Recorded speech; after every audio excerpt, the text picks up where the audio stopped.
देखिए क्वेश्चन है the value of 2 plus 1/2 plus 1/2 plus of infinite terms तक जा रहा है। तो 4 ऑप्शन दिया हुआ है। ऐसा क्वेश्चन कॉम्पिटिटिव एग्जाम में पूछा जाता है।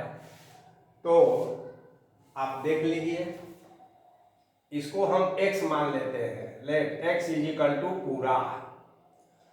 तो अब आप देखेंगे कि 2 + 1 बाई ये जो ब्लैक में हम घेरा बनाए हुए हैं, तो इनफाइनाइट टर्म्स में से अगर एक टर्म दो टर्म आप निकाल भी लेते हैं तो फिर से इनफाइनाइट टर्म ही रह जाता है।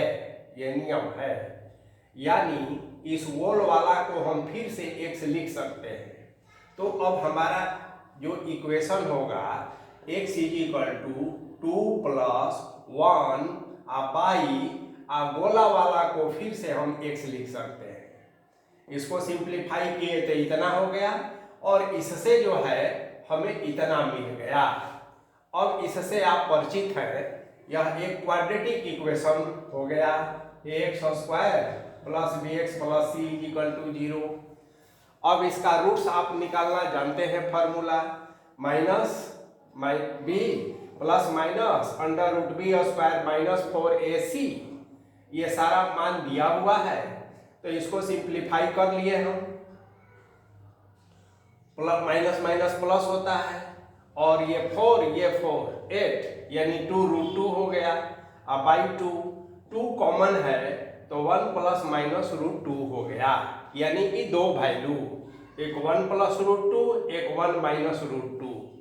अब आपको ध्यान रखना है कि क्या यह दोनों वैल्यू होगा या नहीं होगा। तो ये देखिए 2 प्लस समथिंग, ये समथिंग जो है ये पॉजिटिव ही होगा। छोटा से छोटा हो, बड़ा से बड़ा हो, तो ये पॉजिटिव ही होगा। यानी कि एक तो है कि x कभी भी नेगेटिव नहीं होगा। और यहाँ पर आप देख रहे हैं कि 1 - √2 है तो यह नेगेटिव है, क्योंकि √2 का वैल्यू आप जानते हैं 1 से बड़ा होता है, इसलिए ये नहीं होगा। तो केवल यही वैल्यू होगा, यानी ऑप्शन बी जो है सही है।